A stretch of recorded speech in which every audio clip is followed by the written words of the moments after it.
Il credito d'imposta, già operativo in Sicilia, e i primi esiti dell'iniziativa del tutto positivi e incoraggianti. Così conferma il presidente della regione, Raffaele Lombardo, che commenta: i dati aggiornati sul credito d'imposta ci confortano ulteriormente sulla scelta fatta e sulla strada da seguire. La distribuzione delle stanze su base provinciale evidenzia una vitalità del nostro territorio che deve indurci a un ulteriore sforzo e a chiedere una maggiore attenzione da parte del governo nazionale.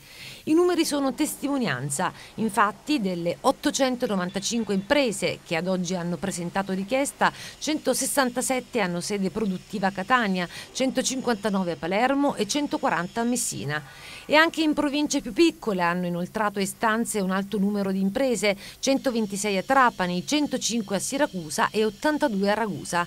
Interessante risulta anche il raffronto tra il credito complessivamente richiesto, pari a 208 milioni di euro, e il totale degli investimenti previsti, che sono 576 milioni. L'assessore regionale all'economia, Gaetano Armao, rilancia: queste prime settimane di attività, in cui i nostri uffici hanno cominciato a istruire le domande e valutare nel merito la qualità delle richieste, ci dicono che le aziende che hanno fatto ricorso al credito d'imposta dimostrano di voler investire in un futuro di sviluppo per la nostra terra ed esprimono una realtà in controtendenza. Il dato secondo cui quasi 900 imprenditori abbiano deciso di rischiare investimenti per mezzo miliardo di euro è un fatto di assoluta importanza, a cui politica e istituzioni devono rivolgere la massima attenzione.